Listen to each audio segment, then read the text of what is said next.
Welcome, everybody. It is so exciting to have this episode running live on Instagram today, and I'm super thrilled for those that are tuning in live that we are not only going to be talking about Jourdain Wong's music journey, but this interview is going to be a deep dive on the life of Jourdain Wong. So for those that are listening, welcome. Welcome to the Inspired to Thrive podcast. I'm your host, Phoebe Lay, and I'm super excited to kick off the show.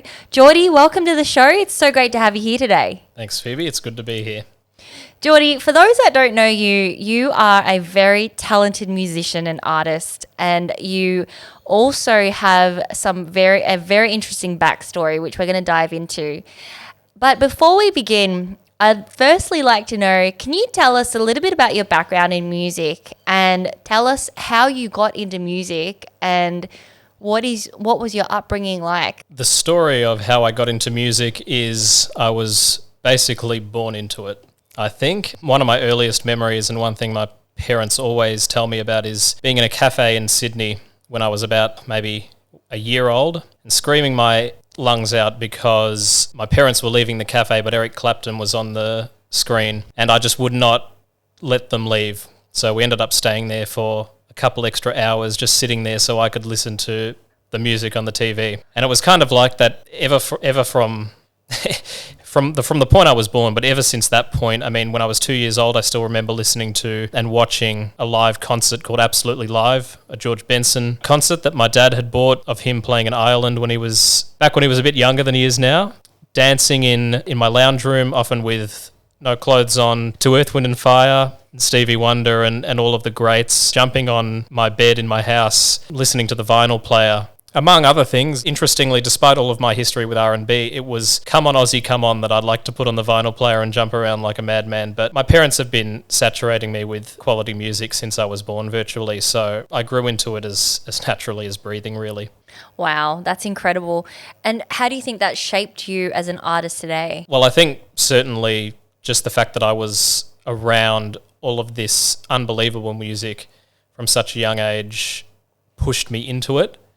I had a feel for it. I had a desire to, I suppose, carry out in my own way the fun and the emotion and the feeling that was communicated to me through that music. I think also the type of the music I was listening to, as I said, George Benson, Stevie Wonder, Earth, Wind and Fire, the Bee Gees, Michael Jackson. I mean, I grew up around a lot of Motown music as well. The influence and the journey was quite linear and quite clear, because when I first started singing at about the age of 7 or 8, this is when I started getting formal lessons. The first songs that I was doing was all of the stuff that Michael Jackson did when he was a kid. I'll Be There, Never Can Say Goodbye. I've still got videos of me as a 9-year-old in a full gold outfit, all sparkly, up on stage performing. So I think I was naturally just in it from the beginning because of having been saturated by it, watching it as well. I think that an interesting thing was it wasn't just CD players around the house. It was lots of live footage that I was being played on the TV of all of this stuff. One interesting story that I like to tell people, which is completely accurate but quite strange, is that I didn't really encounter any modern music until I was about 10 or 11. And only through other people playing stuff like Black Eyed Peas at school, stuff that was on the radio. I didn't listen to the radio. I listened to 60s and 70s, maybe got into a bit of the 80s as well, but I was an old soul when I was brought up on that stuff. So when kids were like, oh, come on, man, the best stuff around is, My Humps and stuff. I'm like, but man, what about Freddie Mercury? What about Michael Jackson? And they're like, who are these people? Not Michael Jackson, I mean, people knew him, but what are you talking about? That stuff's 30 years in the past. Well, not for me, it wasn't.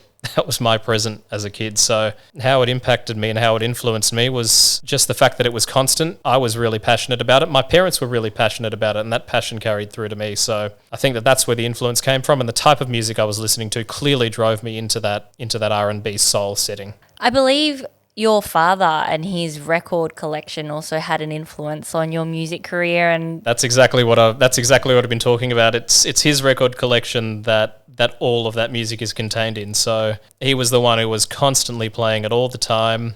We had a CD player, an old Bang & Olufsen CD player that had 6 CD slots in it. And I would just constantly go from one to the next, virtually every day. And sometimes he would throw new ones in there out of his CDs, and I'd continue to be exposed to just all of this incredibly high quality music. And I think the only thing that deviated from R&B was Carlos Santana. I listened to him, and he became probably my biggest guitar hero alongside Benson for a long time. But his record collection was extensive, but his taste in music was exceptional. And I think that played a huge role in me, first of all, wanting to do that sort of music, and second of all, aspiring to that level of quality when I wanted to do it. Even when I was a kid, I had an obsession with practicing and making sure that I imitated Kid Michael Jackson to the exact tone. If my pitch was off as a kid, I was distraught. I think that's always been the way I've done it, and I think part of that is my personality, obviously, but part of it is that the quality of what I was listening to and the quality of those eras is still something I think from a raw music perspective. I don't think you get a better sense of quality than in the 60s and 70s, where you couldn't use auto-tune, you couldn't use any electronic tricks to help you. You had to be perfect first take. And so I've adopted that philosophy in the way that I try and approach my music as well. Geordie, your perfectionism and your diligence are well-known traits of yours for those that know you. How do you think that influences your creative process? And is that something that ever hinders the process, or would you say that it's actually an aid? I'd say it both significantly hinders and significantly aids. It aids in the sense that I'm always striving for perfection. I'm always striving for the absolute best that anything can possibly be. Again, because I listened to the way that these artists sounded, the way that their tracks sounded. If I sing and I'm not sounding, in my opinion, that good, which I never feel I do, I'm always feeling like I'm short of the mark. And to me, that creates a couple of good things in that it makes me obsessively practice even more and strive to get even closer to that mark. It hinders it in the sense that I get very critical of myself to a ridiculous extent. I know everybody's a bit self-critical, but I miss one note in a song during a live performance, and I'll be brooding over it for the next day and a half probably. I mean, that might be short for me. It's the same when I'm songwriting. If I hear an idea that I'm playing and I'm not happy with it, I'll instantly toss it, which again leads to me producing some stuff that I'm happy with in terms of the quality. But often I get writer's block very badly because I'm so obsessed with finding a perfect line or something like that. And for that reason, I've struggled to songwrite by myself. I've struggled to create by myself sometimes. And it's really good to have other people. It's been really good to collaborate with other people in recent months in order to produce songs, because I've got this aspect where I want to be quite technical. I want to produce things that sound like the music that I grew up with as a kid. But then again, other people have completely creative ideas. And as consummate professionals, I'm able to accept and bring that into the fold. We feed off each other really well, but it definitely hinders my process sometimes. If I have a bad recording session, if I have a bad practice session, because I listen to myself and I record myself every time I sing. If I have a bad session, the voice is not feeling good, I feel like I can't hold pitch properly, I'll go to bed pretty annoyed. I'll be thinking about it the next day and thinking, well, I need to redeem myself tonight, even just to myself. And obviously that's compounded if I have a bad performance, in my view. I'll be thinking about that for a while. And again, it's a double-edged sword. I'll get very down on myself, but at the same time, that'll inspire me to practice harder, work better, and do a better performance next time. So both extremes, I would say. Jourdain, you're not only just you are absolutely, definitely not a typical R&B artist. I mean, your heritage, which we're going to talk about in a moment, but your heritage makes you very unique. Your afro makes you very, very different and stand out. And you're also now in the middle of producing an album that is Mando Pop. Tell me about that. Like, was that a shift, and were you comfortable with that shift when you moved into Mando Pop, or was that very seamless and it just flowed? It was pretty seamless, actually. I think that both my Chinese heritage and my R&B have been with me since I'm young, so for me it wasn't strange. It seemed strange perhaps from the outside. It's not like I ever woke up one day and said, why do I have an afro? I just had one. it is definitely strange that somehow this got past the Chinese dominant genes. Yeah. I suppose that's a sign, isn't it, as far as my R&B is concerned. The first time I really experienced Mandopop was when I was in Hong Kong with my dad in a record store course when I was 10. We heard this Mandopop track coming over the speakers in the store. We found out later it was a song called Cappuccino. It's a pretty cute little song. Actually, it had a Western rapper on it. And this was back in the early 2000s. So I think quite revolutionary at that stage for any sort of Mando pop to have that kind of influence on it. And my dad, up to a native Hong Kongian, I'm not sure exactly what the term is, and Honky. A honky. All right, fair enough. And he said, what's this? And the guy goes, oh, this is Alva.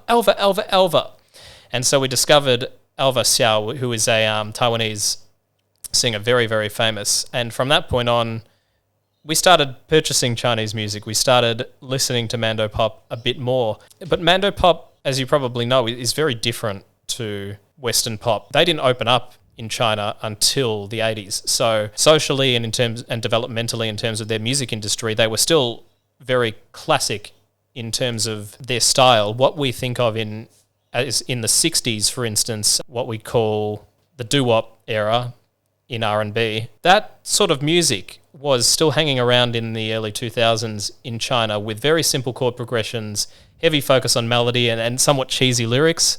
We were thinking, well, wouldn't it be interesting to hear somebody do R&B in Mandarin? And even now, it's still not really a thing. There are some import artists, some American artists, for example, Khalil Fong, who I am a great admirer of, who revolutionized the scene. David Tao is a very famous R&B singer in China who revolutionized R&B there as well. But it's still not really overly well understood because in China they're not growing up listening to Michael Jackson and Stevie Wonder and Earth, Wind and Fire and these sorts of people. They're not, their lives are not surrounded by Justin Timberlake or Bruno Mars. It's started to flow in a little bit. There's more creativity there now than there's ever been before. There really hasn't been sort of a major, I would say, authentic R&B artist go in there and change the scene. That's why I found things to be quite seamless because, being Chinese but also being an R&B artist, for me, moving into that space just made sense. Made sense from a business perspective. It made sense from a cultural perspective. I hadn't probably engaged in much intense Chinese culture. It was not fringe. I was definitely in it, always having our little Chinese events with my family all the time. But for me, that was normal. That was natural. R&B is very separate from China by its nature. So it wasn't something I'd considered. But as soon as I did, it was something that I thought, this makes sense. This will work really well.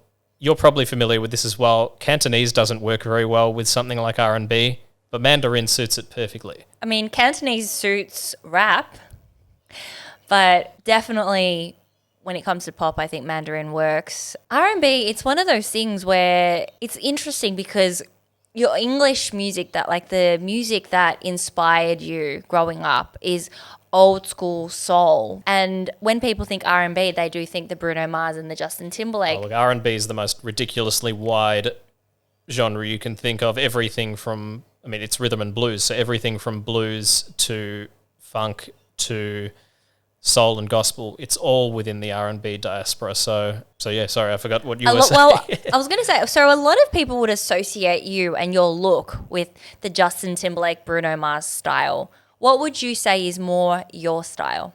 Oh, look, I absolutely love those artists as well. I wouldn't discount them. When I first discovered them, I had a great time listening to them and getting into them. So, I wouldn't say that my influences are exclusively old school. Definitely my base and my foundation are. I like to incorporate modern elements, especially of production. Now that we do have the tools, why not use them? It's one of those things where we can absolutely admire what the people did in the past and say that's incredible, but why limit ourselves when we've got the opportunity to do something additional in terms of the recording process, in terms of the production process? And we have to be, as artists, willing to adapt to current standards.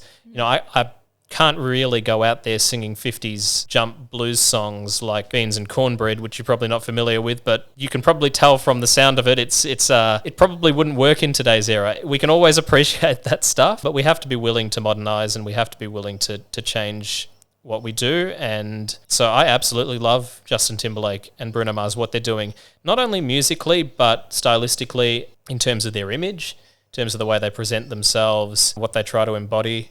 And it's ironic we talk about Bruno Mars because a big thing that he's been doing over the last few years has been going back to a 60s, 70s sound. And I think that that's what I'd like to do, a modern version influenced by all of the old school stuff, because I feel like the lyrics in the old school stuff, the way that the music blends, the instrumentation, kind of chords and rhythms that they use, still haven't been replicated successfully today. And I think that a bit of modern, a bit of old school, a bit of Mandarin, a bit of English, I think that something like that works well. Yeah, amazing. Geordie, you have a heritage of, you've got Australian, Hungarian, Chinese. Tell us about your heritage. Like, it seems like you're also quite a mix of different cultures. And would you say that the Chinese aspect of yourself was quite predominant, or would you say that, you know, it's something that you're just very passionate about? Because you would obviously need to be passionate to now be speaking Chinese so fluently and even singing in Chinese. I think it's a couple of things. I think that so yeah, my dad is Hungarian and Chinese, and my mum is Aussie, English and Welsh background. I would say that the Chinese was predominant, although my grandmother was Hungarian. She didn't really ever get us into anything Hungarian. She was also interested in the Chinese side of things. I think that the other thing is China's got one of the richest histories of any country in the world, so it's an incredibly unique place and a unique history and a unique culture, and I think that uniqueness just drew it to me a bit more. But yeah, as a kid, I was much more involved in the Chinese side of things than anything else, you know, going to Chinese dinners all the time, going to Chinese school, which I'm not sure if you did that, but it's something that a lot of us did, and it was interesting. There was a strange response from a lot of the Chinese kids to me being there. They were like, what are you doing here? You're not Chinese. Yeah, you know, we did the red packets all the time. Yeah, the Chinese culture was just something I've always been around. Chinese food. Our family's been probably an excessive sometimes lovers of food, and Chinese food is one of the most incredible cuisines in the and varied cuisines in the world. People don't really realize sometimes that when you say I'm eating Chinese food, you could mean dozens of different cultures. I mean, virtually every city has its own style of food, has its own style of doing things, has its own dialect. So China's just so vast in the culture in China itself. It's like it's practically the size of a continent, right? So from the food to the language to the dialects, as you move up north from the south, it changes so much. You know, you've got Cantonese cuisine and Cantonese, you know, the language, which is probably what you and I are a bit more familiar with. We probably grew up eating more of that slightly sweet cuisine, which most Aussies would probably regard as the essence of Chinese cooking. But yeah, it varies unbelievably as you go to different places. And what you and I both understand, but probably a lot of other people don't realize, is that Mandarin is not anybody's first language in China. It's a standardized thing because there are so many different dialects to be able to allow everybody to communicate within the country. Unless you're from Beijing, of course, or up north. Yeah. But otherwise, it's but look, to be honest with you, the people who speak in the Beijing dialect, half of the rest of China doesn't understand them either. They've got a very, very unique way of speaking up in Beijing. Yeah. What are your favourite things about the Chinese culture? Is it the food? Is it I think the food would be the first thing that most people say. The food's definitely a part of it. I do love the language as well. I know that for English speakers who haven't grown up speaking it, it's on the highest scale of difficulty. For me, I felt quite natural, probably since I've been doing it since I was a kid and went to Chinese school and all of that. I find the language fascinating. The language is very melodic in its own right because of the tonal usage. I think also there's a certain way that people approach things in China. There's a certain, similar to Japan, there's a certain politeness, the good old 旁侧草鸡, avoiding direct confrontation. Yes. Sometimes it gets annoying, but there's a certain almost cute and endearing part of it. When people say bye to you, they say bye about 50 times before you can actually leave. They're very, very accommodating. One interesting thing that I learned when I went to Nanjing for the first time and I was staying with a Chinese family over there was you can't eat everything on your plate because what's going to happen is they're going to give you more. You can be full as hell, you can tell them, no, I'm done. But if you have cleaned the plate up, which of course you're going to do with good Chinese cooking, they're just going to give you more. So you have to make sure you leave some. Stuff like this was just intriguing to me. I mean, I'm an intellectually curious person, so for me, it was sort of an endless well of interesting things to find out. So tell us about your time in China. How long were you there for? I mean, obviously you've done multiple trips to China, but particularly your trip to Nanjing seemed like it really shaped. Would you say it shaped you as a person, or it shaped your music career, and how so? Look, most of my first trips to China were to Hong Kong because that's closer to where my family's from Guangzhou. So, Same as mine. all of the southern Chinese sort of areas, and it's always funny because Nanjing means literally South City, but it's not that south. My time in Nanjing was actually for school. It was a school trip. My school, for whatever reason, were very forward thinking and established a campus in Nanjing, and we went there for 5 weeks. Probably explored and got more of the history than you would on any normal trip you go by yourself, because virtually what we did every day was we would bike out as a group to historical sites, engage directly with the culture and with the people. Half the time was go up to people that you can find locals and ask them about things. Wasn't too hard for me. It was pretty hard for other people. They sort of, when they first went to China, because part of this trip was for people who were studying Chinese, because Chinese was studied at our school. And when they were speaking Mandarin, a lot of Aussies don't realise that if you don't use the tones, they actually don't understand you, which they were shocked by, because they said, well, we're saying the words and we're saying them in the right order. Surely that's enough.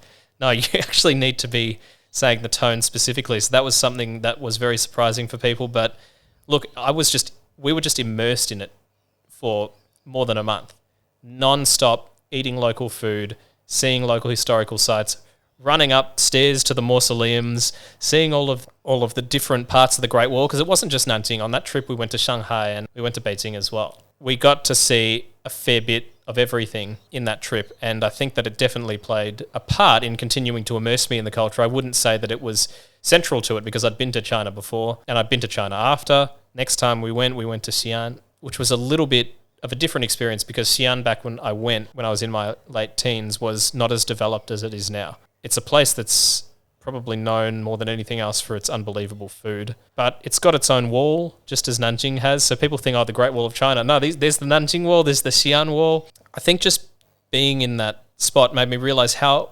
incredibly interesting of a country it is. Not to say that Australia is boring, but when you've been here your whole life, you've seen a lot of what there is to see. A country that's as diverse and as different as that just makes you intrigued to want to go there and experience it yourself. So I think that was a big part of potentially what pushed me in that direction, if nothing else.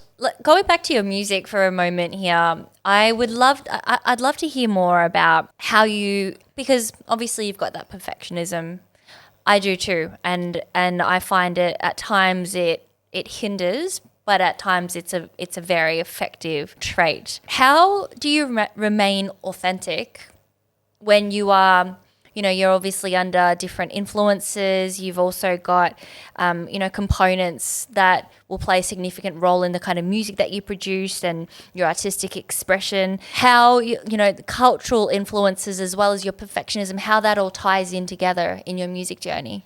Well, I think with respect to authenticity, first of all, people don't understand how easy it is to be authentic, because we all just are our own people and we all just have natural influences from different places. It's virtual, unless you're trying to be one person, you're going to end up being a mix of all of them. And I think that's something that was the same for me. I just had a lot of different influences.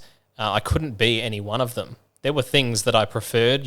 For example, I really like the way that Stevie Wonder sings, but I don't have exactly the same voice as Stevie Wonder. My voice as a kid was more suited to Michael Jackson. Then as I grew up, my voice suddenly got super, super deep. And for a while, I couldn't sing very high. And so I started singing songs by people like Jason Mraz, did a bit of Barry White for a while, actually, which was a very funny period. I don't really remember too much about it, to be honest. And I got into people like Luther Vandross. Not that I wasn't into him already, but I started prioritizing this sort of thing. And then when my voice break ended after about 5 or 6 years, it was a really bad break. My falsetto started to come back, my high end started to come back, and then I started getting back into Stevie with my voice and where it wanted to sit. I started getting into a few of the really famous falsetto singers like Prince. I was already into Barry Gibb from the Bee Gees. We were into, from a very early age, a quite obscure artist that not many people are aware of, called David Lasley, who was one of the best falsetto singers of all time, but virtually nobody knows who he is. If you look him up on YouTube, I mean, his most famous songs have about 1,500 views. He was James Taylor's backup singer. Was a backup singer for a famous artist, but he was unbelievable. And all of these sorts of people, after my voice came back, I just got into because it started to fit where my voice was going. So I think that it wasn't hard to be authentic because I was guided by what my voice inherently wanted to do.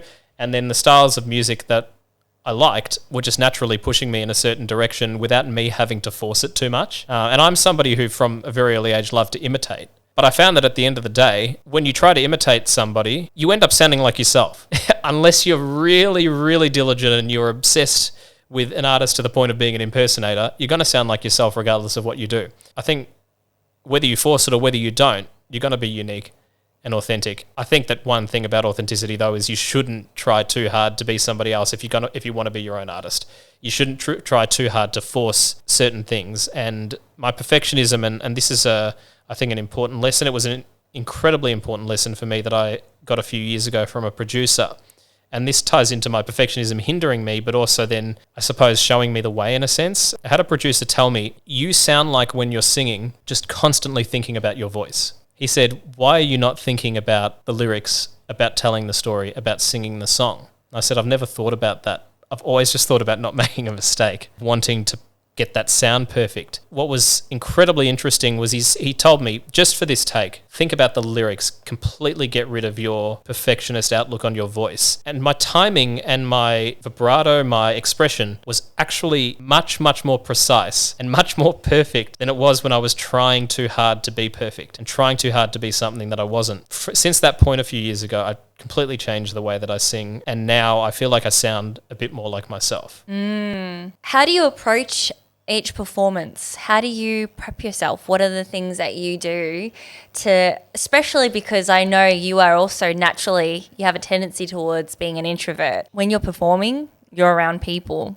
How do you prep yourself for that?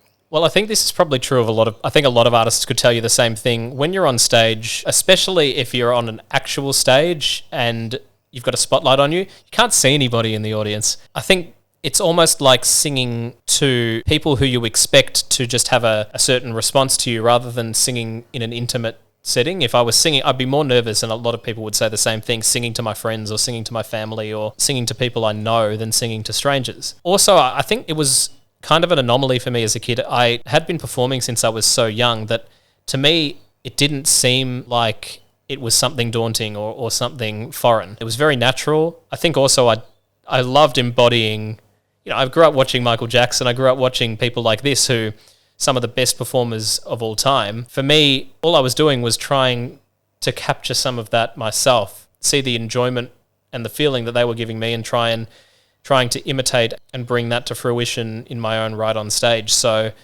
to me, it felt natural. It didn't feel forced. It didn't feel like I was dealing with the things an introvert probably would in that situation. On the other hand, public speaking was something that was quite daunting for me and for everybody else. The thing that people are apparently scared of more than death is public speaking. And I certainly struggled with that for a while. I seriously struggled with interacting with people in a more general sense. I was very socially awkward, didn't really understand the social cues and how to act. So I was a super introvert. I still am a super introvert, but I feel like, especially in professional settings, I just go into a different zone. And I did a couple of little English oral things for VCE where I was forced to be up there public speaking and up there almost in a performance setting, because you're graded on how well you speak, how articulate you are, how fluent you are with your speech. And so I prepped it like I would prep a performance in advance. And ever since then, I've been really comfortable speaking in front of a camera. I've been really comfortable speaking in front of people and to people. Yes, it was a very interesting way that developed, but I think that my performances was always something I was not particularly nervous about. As a kid, I was not nervous. I'm much more nervous now than I am as a kid because I think that I've realised my perfectionist nature a little bit more. I have a little bit of a more trained ear to hear where I'm going wrong. And so therefore, I can tell straight away if I've made a mistake. I couldn't do that as a kid as much. For all of these reasons, and also because I just don't want to get anything wrong, and because my voice can sometimes be a little bit sensitive, the way that I prep for a performance is a bit crazy, actually, I will say. I do the Mariah Carey thing. I try not to talk very much on the day before a performance. I'll load up on way too much water starting the day before a performance. On the day of the performance, I will also continue doing it. I'll have a water bottle with me to wake up to. As soon as I wake up, I'll get some water in me to make sure my throat and my mouth is nice and moist and prepped. I will traditionally, depending on when the gig is in the day, I will have almost certain time slots where I'll do things. Tell us about this. Yep. I did for a long time gigs at about 6 p.m. and my routine was constantly drink water throughout the day, have that full water bottle. I would scull a 600ml Mount Franklin as soon as I woke up, go downstairs, have another full glass of water with breakfast. Breakfast would not involve milk because dairy stuffs up the sinuses and the vocal cords and things. I would basically stick to nothing but water. No chili. So I had to be a bit cautious with the Chinese food on these sorts of days. I also would make sure that I didn't eat too soon before a performance because you can get what's called silent reflux. You're not actually feeling anything, but naturally because you've eaten something, you're getting little disruptions, annoying things happening in the throat. I would have these special, not lozenges, but little lolly type things. I think I've actually got them from about 20 years ago still in there. They'll be off by now, but they were called Thayers. They were specifically used to coat the throat and the vocal cords before a performance. Now I don't need that anymore. I'm just incredibly careful. At about 3 p.m. on a day when I had a gig, that's when I would have my shower, clean out my sinuses, make sure my nose is all clear, and because I've got a bit of a naturally blocked kind of nose situation. I think that comes from my Chinese grandfather. He had a bit of a stuffed up nose. I've got that as well. Get myself into my whatever outfit I'm performing in. What I now do is I get out a straw, I chuck it in a bottle, or I chuck it in a cup. Fill it up with about 1 to 1.5 centimeters of water. Put the straw in so it's hovering just above the bottom, and you start going through the straw. And what that does is, it's actually scientific. This is not just me being a nutcase. It creates back pressure on the vocal cords, which massage them when they're swollen, but also just help work them into the day. Most people suggest, you should do this for about 5 to 10 minutes after a performance, maybe 5 to 10 before, and then do a bit of a warm-up. Yeah, not me. I probably do it for about an hour and a half before a performance. Then I do a very specific warm-up that starts with the bubbles kind of things, and then a few more classic warm-ups that people do, the da-da-da, that sort of thing. Continue not to talk. I'll be very angry if for a while, I was very angry if I did have to say a word. A bit petty of me, but at the time, my voice was not in the best condition, so I really genuinely didn't think I could get through 3 hours if I had been talking beforehand. And look, to be honest with you, 3 hours is a long time to sing. So I wasn't all just doing it because I'm crazy, mostly because I was crazy. Nowadays, I'm a little bit better. My voice is in better condition. I realize that you can't just go around not talking all day when you have to sing. I mean, I work as a lawyer, so I'm on the phone negotiating all day. I'm on the phone talking to people, doing investigating and that sort of thing. I can't not talk. It's impossible. So I've had to learn to deal with that. I say that as if for somehow I was disadvantaged by having to talk before a performance. No, I'm just crazy. After a performance, because my voice will be pretty tired, I'll do the straw for probably a couple of hours. When I get home, while I'm on the computer, I'll just be going constantly, annoys the hell out of my family because by this time we're getting close to bed. If it's a rare occasion where I'll have a long performance the next day and I've just sung for 3 hours, I'll be doing the straw for maybe 5-6 hours, and then in the morning I'll make sure I wake up at about 6 a.m. so I can do it for another 2 or 3 hours. And I genuinely need it because if I've done a really crazy performance on a certain night, I'll wake up the next day and I won't be able to go higher than about It's an unfortunate thing, but it also means that I've got my routines down. I know what I want to do on my performance days. I make sure I block out that time if I can. I just approach them in a very methodical way and make sure that I'm prepped as best I can. I think that there's nothing that can ever be bad about preparation, about over-preparing, because when you actually get on stage, when you actually put yourself in the performance like a sportsman, if you've actually done the work beforehand, you're not just winging it when you're there, you're just going to be better off. And I believe that preparation is more fundamental than anything. But I have loosened up because there was that thing about me being too in my head about my voice. When I've loosened up, when I've learned to communicate with the audience a bit better rather than just having them there and focusing on myself and making sure I get it right, making sure I impress them, instead of doing that, trying to communicate with them, telling them the story has sort of changed completely the way that I sing, the way that I perform, and the way that I engage with my audience. I think now I'm a bit more about truly communicating my music to them rather than just making sure there aren't any problems with my music. How do you get out of your own way? How do you get out of your head and out of your own way? I mean, you're a lawyer by trade. You obviously have grown up valuing education. Bit of a perfectionist. It's okay. We all are. How do you get out of your own way and out of your head? I think that's something I'm 100% still working on. For instance, I'm doing a recording. I did a recording session earlier today, so the old voice is a bit spent. I spent a couple of hours on a song that I'd done the other day. Now today I'm in quite a good mood because I had a good recording session. The other day after I'd first recorded this song, I was in a terrible mood after I finished. I was thinking, oh, bloody hell, how am I going to get this done if that's the way I'm singing? Can you even sing? I get myself into this mindset still. It's frustrating, isn't it? It's crazy what I do to myself sometimes. I think that at the end of the day, there's a couple of things that have helped me work through it. The first is that I've started to accept that perhaps I'm not as bad as I think I am sometimes. I know that's a weird way of thinking about it, but it is something I've tended to go into because I've grew up listening to the best of the best, not just the best of the current era, but the best of all time. And I've always compared myself to them. And when I feel like I come up short against them, I just can't deal with it. And that's not because, I think that I'm comparable to them. I could never hope to approach that level of quality and those sorts of legacies, but it is what I compare myself to.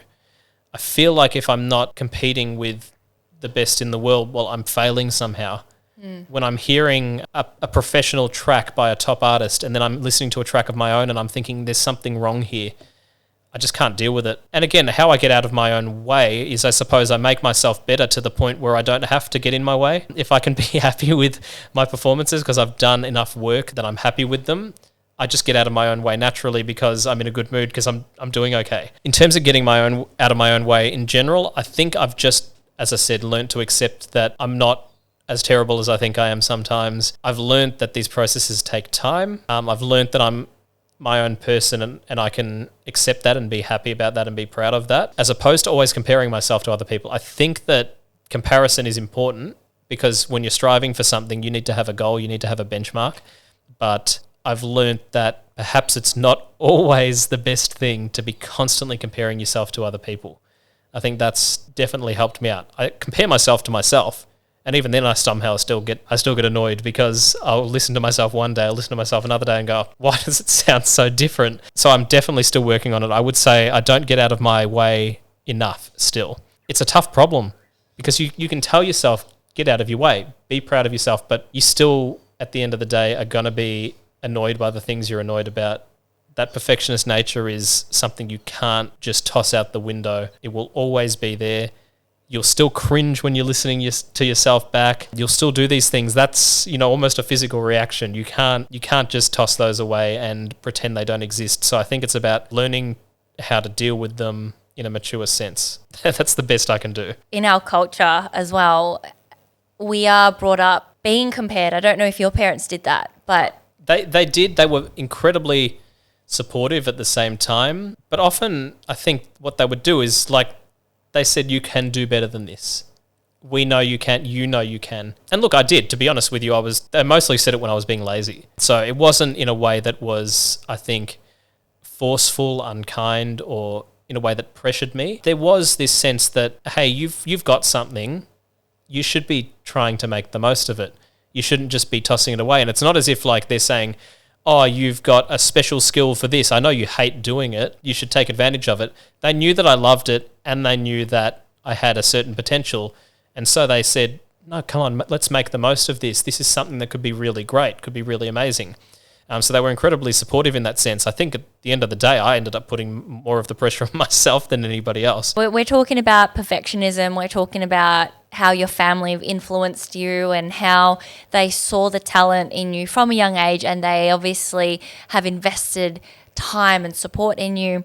How did you end up in law, and how has law affected your music journey? Does it assist you, or do you think that given how much time everybody has, only 24 hours in a day, how do you balance it all as well? So I can tell you where my interest in law started. It was from a TV show called Boston Legal. It is something that you could not air on TV nowadays, not a chance. It just seemed fun to me. I think a lot of these TV legal shows present themselves in a way that they are going to make it look more fun than sometimes it can be. But from that point, I got into it. I mean, like a lot of Asian people, I'm very into my schooling since I was very, very young. Very into my academics. I loved maths since I was a kid. I loved reading and writing since I was about 3. I liked writing essays when I was 5 about the trips that I went on with my family. It was very strange. The teachers were like, "What are you doing?" And I was just like, "I enjoy it. I think it's fun. I think it's fun doing maths equations at home. I think it's fun doing short stories at home and in the classroom." To me, that was my fun. And so, I went through school. I was a bit of a rowdy teenager, like some people often get, especially when you've had that kind of, I wouldn't say sheltered childhood. I wasn't sheltered, but when you've had a childhood where you're very focused on something, and then suddenly you're let loose in your teens. But then when I was thinking about academically what I might want to do after school, the law was just an obvious choice for me. I did legal studies in VCE. My dad always thought that the law was awesome. We really bonded over that side of things as well, and he encouraged me to do it. I was interested in doing it. Finished that. It was a bit of a weird process, my schooling after my tertiary education, that is, because I did 1 semester of law and then I went overseas for 2 years on a deferment to go to Berklee College of Music to study music. And only after that did I come back and finish my law degree. So it took a long time. I've only been a lawyer for a couple of years. I'm still technically, for another 3 weeks or so, in my mandated supervision period that all lawyers have for the first 2 years of their practice. Yeah, it's just something that I was interested in. I find that unlike other subjects that are a little bit more formulaic, maths, sciences, law is quite abstract. It requires you to adopt a very, very unique way of thinking that I could not explain. I don't think anybody could explain to you. That's why we spend an entire 2 introductory courses just learning legal reasoning, because it's its own completely unique thing, and I just found it intriguing. I love to conceptualize. That's something I've always done in my head, is conceptualize ideas, whether it's something to do with, I don't know, a debate topic or some interesting philosophy, music as well. I conceptualize the ideas in my head when I'm listening to my music and thinking, how can we make this better? I'm imagining and hearing the different instruments in my head and wondering what we can add and how it's all going to blend. I do the same thing with law. I conceptualize concepts and strategies and that sort of thing in my head. That's how it feeds into my music. That's where it's the same approach I take in both things. Somewhat methodical, somewhat technical sometimes, but then also very visceral, because I just have the ideas that I'm hearing in my head, which is every musician's dream, is to be able to play what they hear in their head. The same way I approach law, I approach music. Very technical, but also then whatever comes into my head, whatever inspiration is there for a strategy, for a chord, for lyrics, it ends up being the same. As for balancing it, it is hard because I do work 40 hours a week on the law, 9 to 5 every day during the week. I've just accepted that my schedule is rough. So I no longer think of it as a rough schedule. I just think of it as my schedule. I'll be in the studio probably 5-6 hours after work. It sounds much worse when you say it. Wednesday is get out of bed at 7:30 and work until 11 p.m. and get home at 11:30 p.m. That's a 16-hour day. It doesn't feel like that to me. After I finish work, I go to the studio and I'm enjoying what's happening. I like seeing the progress on my music, and I've just accepted that that's the way that I've got to live my life. I've got to live my life doing 70-hour weeks. To me, that's not, because I don't think about it as excess. I don't think about it as being superfluous or unnecessary or troublesome. It makes it easier. If you were to think of it as, oh God, here's now on top of this full-time job, I need to do this, you're going to tire yourself out, because you're going to be thinking, no, now I want to go home. I don't want to go home. After work, I want to go to the studio. After work, I want to work on my music. it's not very difficult to manage. I would say balance is probably the thing that's a little bit more difficult. I would like to be doing more music than I can be doing. I would like to be doing more of certain things than I can be doing. I like to be sharing my music and sharing my social media stuff with my fans more than I can. Sometimes I just get too tired. Sometimes there's not enough hours in the day, as you said. Sometimes I do want to relax. I do want to use the small period that I have each day to wind down, because otherwise I'll just be super high strung. I'll be like, okay, what's next? Oh yeah, I've got to think about that case that I just got assigned the other day. I've got to think about this case that's coming up. I've got to think about this recording session I've got to do. I've got to think about that video I've got to film. So I need my downtime as well. And sometimes that means I can't just be doing everything nonstop. I think that's the only thing that's difficult about it is, ideally, I'd like to be doing much, much more music if I could.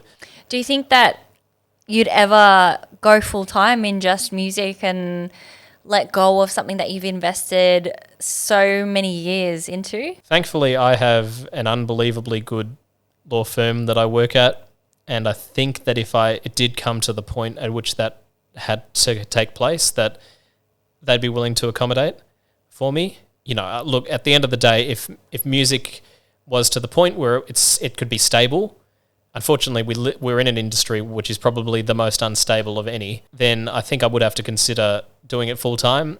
Look, I'm hoping that in the near future I'll get to the point at which music is taking off so much that it is something that I have to do. I would like the choice to be made for me almost, like to the point where, there's absolutely no way I can continue with this, with this situation.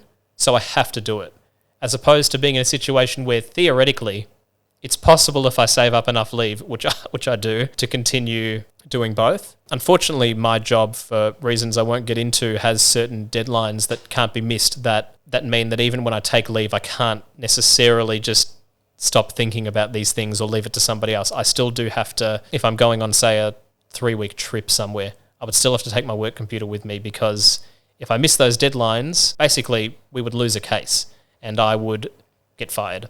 Well, we don't want that. No. Okay, so you talked about Berkeley. I'd love to hear more about that. How did that influence you? How did that shape you as an artist? And what's your favourite memory? One of the most essential experiences I've had. Being an Aussie, we like to think sometimes we know what R&B is down here.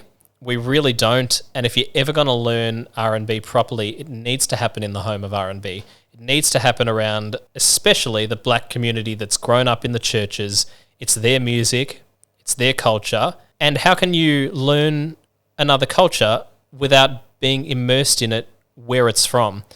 Like without China, how could you possibly learn about the most intricate parts of Chinese culture without going to China? It's the same with R&B. Without going to America, without being in the home of it, without being surrounded by the most authentic R&B musicians who have the same inspirations as you, I couldn't have hoped to develop as an R&B musician. And as soon as I got there, I remember vividly the very first experience I had was, I can't remember what it was called. It was an introductory concert they put on. And one of the singers was this unbelievable R&B singer in his 2nd or 3rd year. And I just looked at him and I said, how is it even possible that I will ever approach that level?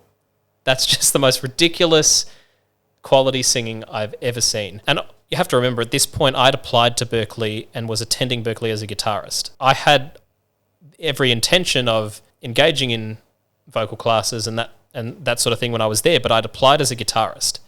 So I'm seeing this singer and I'm just like, that's unbelievable. That's just craziness. Obviously, the classes I learned there were just essential in their own right. Training your ears is incredibly important as a musician. Learning to arrange songs. I learned to arrange for up to 13 instruments. Arrange horn sections, which for me, given the style of music that I do, which is, funk, Earth, Wind and Fire, they've got the biggest and best horn sections of all time. Crazy use of chords, Stevie Wonder, Earth, Wind and Fire, again, the same sort of thing. All of this was necessary for my development and to be able to produce the sort of music that I aspired to. But it was really just being there in that environment that pushed me. Being around people that, frankly, were much better than I was.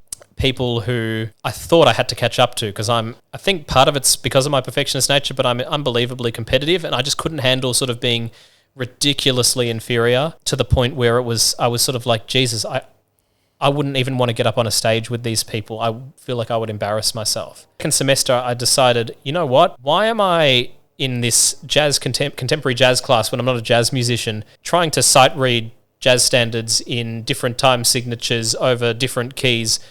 It's going to take me 20 years to even become a decent jazz guitarist when I'm more of a light rock guitarist, fusion guitarist. My vocals have always been the thing that's, I think, set me apart a little bit. My vocals have always been the thing that people have told me, you might be able to do something special here.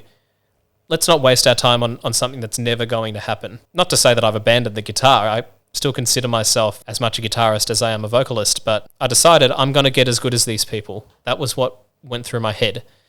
And what I did is from that point on, I took my computer and went to the practice rooms every day for 2 hours, sung every day for 2 hours, was recording myself as I still do now, but at this point, I was having trouble keeping pitch.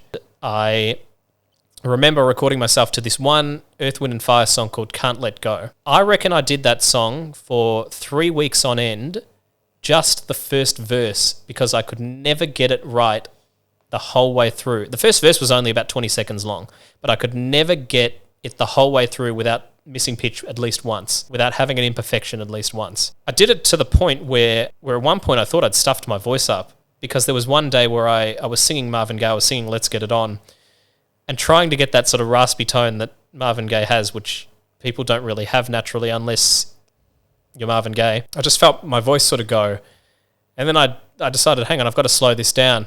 But after the voice came back, I was straight into it again until the point where in my fourth semester a year had passed since this point, and I was now comfortable that I could hold my own against people I felt. And so this is leading to my favourite memory, which was the Singers Showcase. Essentially what this was every semester, or at this point I believe it was once a year, there's auditions for the Singers Showcase, which is the top 8 people who audition at Berkeley will be accepted into this showcase, and you'll perform in front of the whole auditorium and industry people and that sort of thing.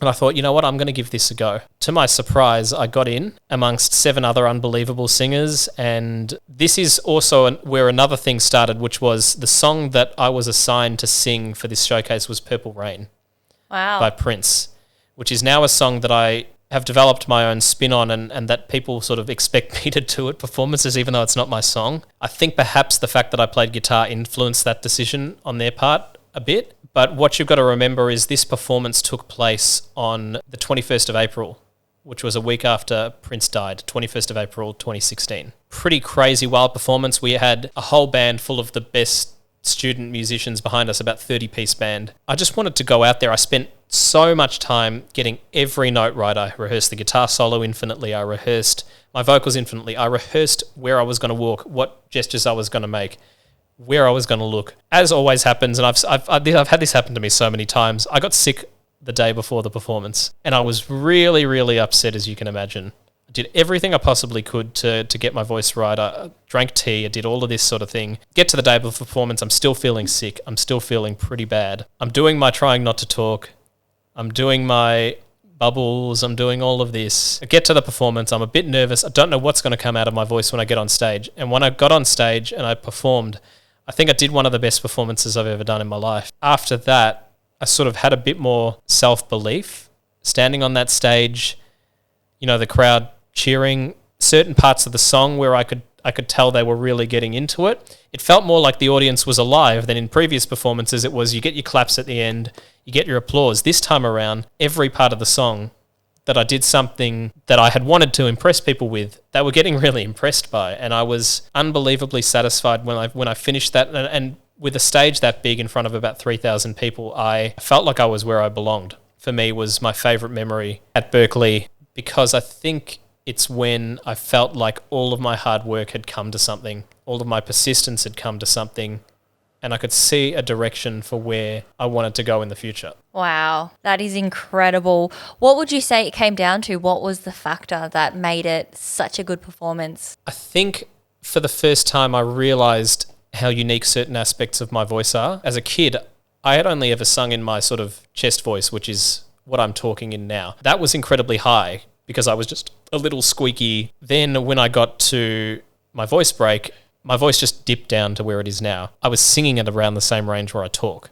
I'd lost the ability to do anything high for such a long time that I didn't really think about it. My high voice came back. I also developed a falsetto, which I hadn't ever made use of much in the past. But given that I loved singing the Bee Gees and singing Earth, Wind and Fire, which have falsetto everywhere, when I was just singing, I discovered that I had a kind of thing going and could make something of it, but I didn't realize that it was anything crazy special. I just liked singing in it. When I did this performance of Purple Rain, which is the first performance of a Prince song I'd ever done in public, and the first time I'd really dedicated myself to singing a Prince song properly, tried to take advantage of the strength I had in my falsetto as much as I could, which is a very strange thing because falsetto is traditionally, because what it is your vocal cords stand up on end like that.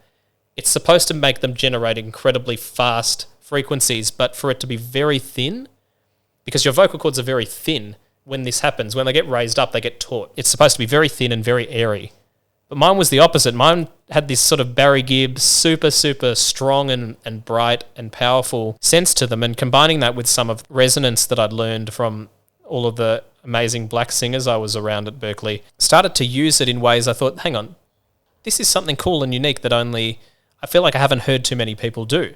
And when I got up on stage and started doing those sections, those were the sections that everybody was sort of going wild at. And I thought, well, maybe this is something that I should not use as a crutch. I don't ever want to use it as a crutch. This is maybe something that I can take advantage of and continue to utilize in order to establish a unique place for myself in my music. And yeah, so I think since then, that's where I found something that I could do that I hadn't heard anybody else do before. It sounds like your journey has evolved so much, and a lot of it was not so much to do with just your voice and your talent, but it's also your journey within yourself and accepting yourself and loving yourself and realizing your talent, and then letting go of a lot of the things that hindered you that may have been, to do with your own kind of, I guess, where you set the bar, which is so high, and that's so good as well. It seems like your formal education, your career, all of that, you've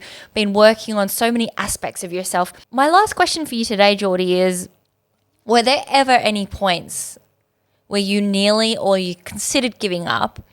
And for those that are listening, where it might not be music, it could be something else, where they've gone, no, maybe they've compared themselves to someone else and they've gone, no, I think I'm going to let this one go. What would you say to that person? Did you ever have moments where you considered giving up? And it doesn't have to be music either. I think the only sense of giving up that I may have had would have been related to music. Somehow I always thought that in the background there were opportunities waiting for me. There were people I was engaged with that I thought, this is going to go somewhere somehow. But I always had this doubt in my mind, and I thought, you should never be confident in something when you haven't been shown the method by which it's going to be achieved. If you're just told it's going to be achieved, I don't really trust that anymore, especially in an industry like this one. I think there are so many people who have been stuffed around by this industry, who have failed in this industry. I was a bit blind to it at that point, I think. And when all of that sort of came crashing down, I thought, where's my path? Where's my path to doing anything meaningful? Because I'm a supreme sort of introvert, I knew I couldn't do it myself. I knew I had zero chance of getting myself out there, no matter what I did vocally, no matter what I did in a recording session. I knew that there was zero chance. For instance, I can tell you how this manifests. I put an unbelievable amount of time into writing all the instruments on 3 tracks that I'd written. I spent months doing the sheet music, doing the horn sections, doing every part. We paid a good amount of money to get it recorded in the studio. Now I'm not happy with the recordings, but at the time I was very happy with them. One of those songs won the Australian Songwriting Contest, came first. That song, after I released it, about a month after I released these songs, they had about 4 plays each, I think, on Spotify. Even still, I would be extraordinarily surprised if about 5 years on since their release, they have more than 100. When I saw that, I thought, how am I supposed to succeed in this industry? That's how hard I worked for that. That's how much stuff I did. I'm doing it all by myself, and this is the result. I thought, what's the point? I'm wasting my time. Even now I still have some doubts. I think I'm just a person who doubts. I think that a lot of perfectionists are. Yeah. Perfectionism goes hand in hand with doubt, because it's always, is there something that's not perfect?